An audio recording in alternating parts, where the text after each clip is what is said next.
आज मालती जी सुबह से परेशान हैं और क्यों ना हो, आज उन्हें यह घर छोड़कर जाना है। बेटी ने तो फ़ोन करके बोल दिया है, माँ इन सब चीज़ों का मुँह मत करना, अपनी ज़रूरत भर का सामान ले लो, बाकी छोड़ जाओ।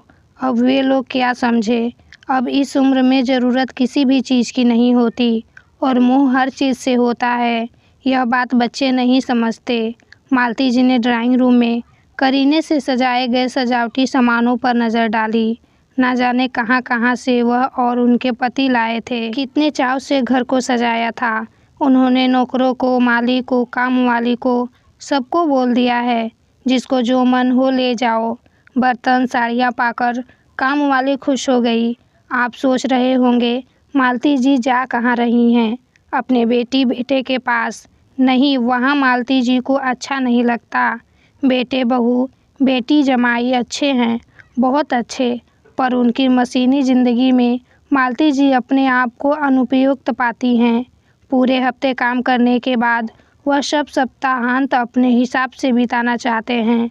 मालती जी को बुरा नहीं लगता है, पर उन्हें लगता है जैसे वह भी शोकेस का एक पीस हैं, जिसे रोज़ सुबह शाम पोंछ कर रख दिया जाता है। अपने देश में तो अकेले रहने पर भी कम से कम आस पड़ोस के लोग आकर हाल चाल पूछ लेते हैं, बातें कर लेते हैं, तो इसलिए आपस आ गई।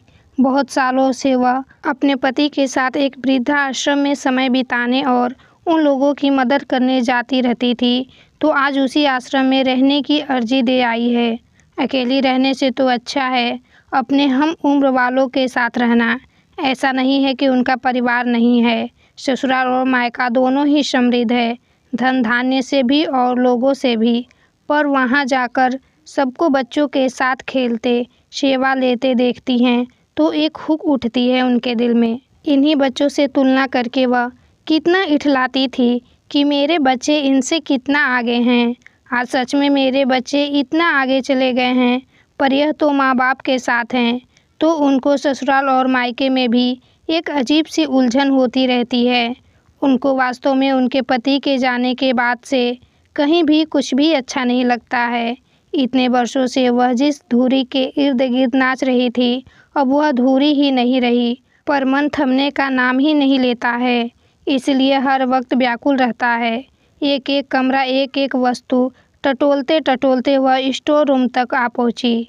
2-4 पुराने ज़माने के बक्से, जिनमें शायद उनके सास ससुर और उनके मम्मी पापा की यादें होंगी। उनके बच्चों के पहले कपड़े, पहला खिलौना, पहला कजरौटा सब पड़ा है। दोनों की नाल भी वही रखी है, कपड़े में लपेटकर। पहले ज़माने में बोलते थे कि नाल को घर पर रखो तो लोगों का घर से, ज़मीन से, गांव से जुड़ाव रहता है, पर कहाँ। नाल यहाँ होने के बावजूद भी तो दोनों ऑस्ट्रेलिया में हैं और वह उनकी नाल तो यहाँ नहीं गड़ी है, फिर भी उन्हें यहाँ की एक एक चीज़ से मोह हो रहा है। वह जानती हैं इनमें से साथ ले जाने लायक कुछ भी नहीं है, यहाँ तक कि वर्षों से उन्होंने इसे खोलकर भी नहीं देखा है, पर हमेशा के लिए छोड़ना दुखद तो है ना। उन्होंने बच्चों के छोटे कपड़े रखे थे, चांदी का कजरौटा, छोटी छोटी पायल की जब बच्चों के बच्चे होंगे तो उन्हें पहनाऊंगी, पर दोनों के बच्चे विदेश में ही हुए, हिम्मत ही नहीं पड़ी और पति ने भी मना भी किया कि जाने दो। एक बक्से में तो सारे एल्बम पड़े हैं, उनके बचपन के, उनके पति के बचपन के, उनकी शादी का, बच्चों के बचपन का। शायद कभी साथ बैठकर देखने का मौका ही नहीं मिला, फिर इन सब से मोह क्यों। तभी उनकी नज़र एक छोटी सी अटैची पर पड़ी। यह अटैची पिछले 30 सालों से बंद पड़ी है। इसमें उनकी यादें हैं, उनकी पहली शादी, पहले पति, पहले प्यार की। वह यादें कभी उनके वर्तमान जीवन पर हावी ना हो जाए, इसलिए कभी इस अटैची को खोलने की उनकी हिम्मत ही नहीं हुई। सोचने लगी, जिसके साथ जीने मरने की कस्में खाई थी, जिसने उन्हें कली से फूल बनाया, जिसका हाथ पकड़कर वह पहली बार देह सुख के सोपान पर चढ़ी थी, उनकी शक्ल भी उन्हें ठीक से याद नहीं आ रही। उनकी गलती भी तो नहीं थी, समय भी तो सिर्फ साथ में 3 वर्ष ही बिताए थे, और यह कागजात बस याद आ रहा है तो इतना ही कि शादी के बाद जब वह विवाह कर कर आई थी, तो कुछ महीनों के बाद ही उनके पति राघव उनको अपने साथ अल्मोड़ा लीवा ले गए थे। मैदानी भागों में रहने वाली ने पहली बार पहाड़ देखे थे। प्रकृति का सौंदर्य अपने चरम पर था। कलकल बहती नदी, काली सर्पीली सड़कें, छत पर वाहन की पार्किंग, ढलान वाले खेत, एकदम अलग एहसास। राघव किराए के घर में रहते थे। पति से पहली फरमाइश यही की थी उन्होंने, यहाँ तो अपना घर होना चाहिए था। नया नवेला पति मान गया। आखिर बात भी सही थी। जब नौकरी यहाँ है, रहना यहाँ है, तो फिर किराए का घर क्यों ना घर बनवा ही लिया जाए। तब जमीन सच में मिट्टी के मोल ही मिलती थी। यह तय हुआ, अभी घर वालों को नहीं बताएंगे। एक बार घर बनकर तैयार हो जाने दो, फिर उन सबको अचंभित कर देंगे। जमीन पर 4 दीवारी करवा दी गई। 2 कमरे और रसोई बहुत हैं, बाद में जरूरत होगी तो बनवा लेंगे। घर बन ही रहा था, पर मालती जी ने जाकर वहाँ का बगीचा तैयार कर दिया था। पागलों की तरह गुलाब की कमल से पूरा बगीचा भर दिया था। पर यह घर शायद उनके नसीब में ही नहीं था। गृह प्रवेश का शुभ मुहूर्त बनता उससे पहले ही एक एक्सीडेंट में राघव की मृत्यु हो गई। मायके और ससुराल वाले आकर सब विधि करके उन्हें लीवा ले गए। उन्हें याद आया, सालों पहले ऐसे ही वे एक बार अपना सामान बांध चुकी है। हाँ, बस फर्क यह था कि तब तो उन्हें कुछ होश ही नहीं था कि उनके आसपास क्या हो रहा है। तो सारा सामान मायके व ससुराल वालों ने मिलकर समेटा था। राघव का सामान, सारे कागजात, कागज पत्र उनकी ससुराल वालों ने, और मालती जी का सामान मायके वालों ने। वह तो किराए का घर था, तो इतना सामान भी नहीं था। पर यह कागज राघव ने एक दिन उनको देते हुए बोला था, इसे संभाल कर अपने पास रखो। उन्होंने पूछा भी यह क्या है, तो उन्होंने बोला वक्त आने पर बता दूंगा। पर वह वक्त आया भी नहीं, तो यह कागजात मालती जी के सामान के साथ ही आ गए। काफ़ी समय बाद जब उनके दूसरे विवाह की तैयारियां चल रही थी, तो जब उन्होंने अपना सामान खोलकर देखा, तो उसमें पाया कि वह तो घर की ज़मीन के कागजात थे, जो कि उनके नाम पर थी। आज की तरह फ़ोन तो नहीं थे। ससुराल वालों से उनका संपर्क बिल्कुल टूट चुका था। उन्होंने मान लिया कि जिस तरह से ससुराल वालों ने उन्हें आक्षेप लगाकर निकाला था, अब तक इस घर पर अपना कब्जा जमा चुके होंगे। कागज फाड़कर फेंकने जा ही रही थी कि लगा जैसे राघव बोल रहे हैं, तू मेरी इतनी बात भी नहीं मान सकती, संभाल कर रखने को बोला था ना। तो बस यह कागज वहाँ से उनके साथ ही यहाँ आ गए। राघव की यादों के साथ इतने सालों से यह भी दफन थे। यादें लौटी तो एक हुक उठी, एक बार तो जाना चाहिए था। इतने अरमानों से जो घर बनवाया था, पता नहीं अब कैसा है, किसके कब्जे में है। पता नहीं क्या प्रेरणा जगी। वृद्धाश्रम जाने की जगह उन्होंने अल्मोड़ा का टिकट ले लिया। अपने 4 जोड़ी कपड़े, कुछ पुरानी यादें और उस घर के कागजात को साथ लेकर वह अल्मोड़ा पहुंच गई। कितना बदल गया है वह छोटा सा गांव, आज पूरा बड़ा शहर है। यह क्या पागलपन किया है उन्होंने। यहाँ तो सड़कें, गलियाँ सब अपरिचित हैं। पूछे भी तो क्या और किससे। सामने एक बोर्ड लगा था, राघव विश्राम गृह। मालती जी के चेहरे पर मुस्कान आ गई। कोई और नाम भी हो सकता था, पर लगा जैसे राघव उनका स्वागत कर रहे हों। दिमाग पर जोर डालने पर और घर के कागजात पढ़ने पर जो पता उन्होंने रिक्शा वाले को बताया, तो वह उन्हें राघव विश्राम गृह के सामने छोड़ गया। वह सोच रही थी, इतने सालों में एक बार भी नहीं, और आज यह नाम बार बार उनके सामने आ रहा है। उन्हें लग रहा था, क्या उनके बनाए हुए मकान पर ससुराल वालों ने कब्जा किया होगा, या उनको तो पता भी नहीं होगा उस घर के बारे में। मालती जी को लग रहा था 2 कमरों का एक खंडहर दिखेगा उनके अरमानों की तरह, सूखे हुए गुलाब की क्यारियों के साथ। काफ़ी देर तक वह असमंजस में खड़ी होकर देखती रही। क्या करें, अब कहाँ जाएं? क्या यह उनका पागलपन नहीं था कि वह अकेले इतनी दूर चली आई? यह सोचकर सामने ही विश्राम गृह है, आज रुककर कल वापस चली जाऊंगी। वह आगे बढ़ी। अंदर का पूरा बगीचा गुलाब के फूलों से भरा था। अंदर एक बड़ी सी तस्वीर लटक रही थी। उन्हें लगा यह तस्वीर तो शायद राघव की है, उनके राघव की। पर यहाँ कैसे?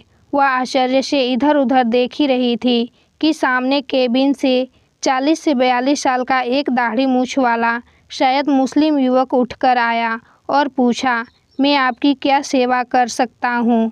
फिर उसने मालती जी को गौर से देखते हुए पूछा, दीदा क्या यह तुम हो? तुमने इतने साल लगा दिए वापस आने में? दीदा शब्द यह तो सिर्फ वह बोलता था। उनकी आंखों के आगे 8-10 साल के बच्चे का चेहरा घूम गया। उन्हें याद आया जब वह शादी करके नई नई आई थी तो उनका मकान मालिक एक मुस्लिम परिवार था, यूसुफ भाई, उनकी बेगम आसमा और उनका बेटा अरसलान। यूसुफ भाई राघव के साथ ही काम करते थे। राघव की यूसुफ भाई से बहुत पड़ती थी, पर वह यानी मालती जी थोड़ा संकोच करती। उनका ब्राह्मण होना, उनके संस्कार उन्हें आसमा से ज़्यादा मिलने जुलने में बाधा बनते। आसमा भी जानती थी कि उनके घर में मांसाहार पकता है, इसलिए मालती जी उनके घर का खाना नहीं खाती हैं। पर दोनों को एक दूसरे के घर आने जाने, गप्पे मारने में कोई परेशानी नहीं थी। अरसलान तब छोटा सा था, वह उन्हें चाची कहने को तैयार ही नहीं था। वह थी भी कमसिन छोटी उम्र की। वह हमेशा उन्हें दीदा ही कहता और राघव को अंकल। वह अरसलान के साथ खेलती, उसकी पढ़ाई में मदद करती। उनको भी अरसलान में अपना छोटा भाई दिखता। अरसलान सारा दिन उनके घर पर ही रहता, खेलता, खाना खाता। दोस्ती के बीच मजहब आड़े तो आ रहा था, पर बाधा नहीं बन रहा था। एक दिन की बात है, आसमा जर्दा लेकर आई और बोली, मुझे मालूम है कि तुम मेरे बर्तनों में खाना नहीं खा सकती, पर मैं आज ही नया कुकर खरीद कर लाई हूँ और सब सामान भी। मैंने चौका साफ करके यह बनाया है और आज चौके में मांसाहार भी नहीं पकाया है। आज तो तुम खा सकती हो। आज अरसलान की वर्षगांठ है। जी को भी क्या एतराज होता। अब खाने का लेन देन भी होने लगा था। और वही अरसलान आज देखो तो इतना बड़ा हो गया है। वह उनके गले लग गया और बोला, अम्मी अब्बू तो आपको देखकर बहुत खुश होंगे। फिर बोला, आपका सामान तो आपके विश्राम गृह में ही रख देता हूँ। कुछ चाय पी लो, नाश्ता कर लो, क्योंकि हमारे घर का तो आप खाओगी नहीं। आपका विश्राम गृह। उसने मालती जी का सब सामान ले जा कर के एक कमरे में रखा। वहाँ पर एक छोटा सा मंदिर भी था। मंदिर में दिया जल रहा था। उसने बोला, यह कमरा इतने सालों से आपका इंतज़ार कर रहा था। उन्हें कुछ समझ में नहीं आया, कुछ पूछ भी नहीं पाई। चाय नाश्ता करने के बाद वह उन्हें लेकर थोड़ी दूरी पर बने साधारण से घर में ले गया। मालती जी को याद आया, हाँ यहीं तो वह रहा करती थी। यह तो आज भी वैसे ही है। अरसलान ने दरवाजे से ही आवाज़ लगाई, अम्मी अब्बू देखो तो कौन आया है। आसमा वही ड्राइंग रूम में बैठी थी। उन्हें देखते ही मालती कहकर गले से लगा लिया। यूसुफ भाई ने भी सलाम किया, कुशल पूछी। तब से अरसलान की बेगम थोड़ी मिठाई और 2 गिलास में पानी लेकर आई। आसमा आप कुछ बोलती उससे पहले ही वह बोल पड़ी, पानी व मिठाई और गिलास, प्लेट यह सब अभी बाजार से लेकर आ रहे हैं। यह जानते हैं न कि इनकी दीदा पंडित है और वह हमारे मांसाहार के बर्तनों में नहीं खा सकती। फिर उसने ही बोला, दीदा आज तो आप खाना खाकर ही जाना। अम्मी ने आज भी वह कुकर संभाल कर रखा है कि आप जब कभी भी आओगे तब के लिए। मालती जी सोच रही थी कि यह लोग हैं, आज भी उनके धर्म, उनके संस्कारों की कद्र करते हैं। वही उनके खुद के बेटा बहू का कहना है कि बर्तनों में चिपका थोड़े ही रहता है, बर्तन धो दिए हो गया, क्या बिना मतलब के अलग से बर्तन रखना। मालती जी ने बोला, भी एक तो मैं तुमको मांसाहार खाने से रोक नहीं रही हूँ और तुम अपने बर्तन मत अलग करो, मेरे 4 बर्तन अलग रहने दो। पर सुनता कौन है। अब तो झींक पटक कर मालती जी की भी आदत पड़ गई है। मालती जी की आंखों से आंसू तो रुकने का नाम ही नहीं ले रहे थे। फिर आसमा आपा और यूसुफ भाई ने जो बताया उसके अनुसार उन लोगों को भी यह पता नहीं था कि राघव के घर वालों को घर बनाने की बात नहीं मालूम है। तो उनको यही लगा कि बाद में आकर वह लोग घर का जो भी करना होगा सब व्यवस्था करके जाएंगे। पर 8-10 महीने तक कोई नहीं आया तो उन्हें लगा उनसे गलती हो गई है। शायद उन्हें परिवार वालों को घर के बारे में बताना चाहिए था। तो फ़ोन का ज़माना तो था नहीं। ऑफिस से स्थायी पता निकलवाकर वह राघव के घर भी गए। राघव ने ज़मीन खरीदते वक्त उनसे कहा था कि यह ज़मीन मैं मालती के नाम पर खरीद रहा हूँ। तो उन्होंने जाकर राघव के घर वालों को बताया कि मैं अल्मोड़ा से आया हूँ। मालती जी की अमानत का क्या करना है। मालती जी का नाम सुनते ही वह लोग भड़क गए और यह जानने की कोशिश भी नहीं की कि आखिर वह अमानत क्या है। उन लोगों से मालती का पता लेने की कोशिश की। मालती का पता लेकर वह उसके घर भी गए थे। उसके पिता से बात भी हुई, पर उसके पिता को नहीं मालूम था कि कागजात मालती के पास ही हैं। तो उन्होंने बोला उनके बेटे ने खरीदा था, अब उनको जो करना होगा वह लोग ही करेंगे। साल भर तक तो आसमा वहाँ पर जाकर के पौधों में पानी वगैरह डालती रही, पर एक दिन हमें लगा कुछ लोग वहीं घर के आसपास घूम रहे हैं, शायद घर पर कब्जा जमाना चाहते हैं। तो हमने सोचा कि ऐसा ही पड़ा रहेगा तो ज़रूर कोई ना कोई कब्जा जमा लेगा। तो हमने जो दरवाज़ा खिड़की का काम बाकी था वह करवाकर गेस्ट हाउस का बोर्ड लगा दिया और सबको यही बोला कि तुमसे बात हो गई है, तुमने अपनी मंजूरी दे दी है। तब से आज तक उसकी जो भी कमाई होती है उसमें ही लगाते जाते हैं। एक कमरा जो आपका व राघव का था उसे कभी किराए पर नहीं उठाया, वह हम आपके लिए ही तैयार रहता है। घर का गृह प्रवेश भी एक पंडित जी को बुलाकर करवाया था। उन्होंने ही आपके कमरे में मंदिर की स्थापना की और रोज़ आकर पूजा भी करते हैं। मालती जी तो समझ ही नहीं पा रही थी कि क्या बोलें, बस हाथ जोड़कर इतना ही बोली, अच्छा हुआ मैं आ गई। अब यह घर के कागज़ आपको सौंपकर मैं निश्चित होकर चली जाऊंगी। आसमा आपा बोली, चली जाओगी? क्यों चली जाओगी? तुम्हारा घर है, तुम्हारा होटल है, अब आ गई हो तो तुम ही संभालो। मालती जी ने बताया कि नहीं, उन्होंने अपनी सारी व्यवस्था वृद्धाश्रम में कर दी है।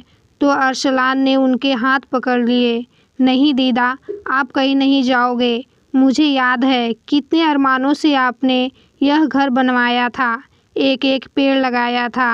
अब आप आए हो तो यही रुक जाओ, राघव अंकल को भी अच्छा लगेगा। आखिर यह सब बनवाया भी तो उन्होंने आपके लिए ही था।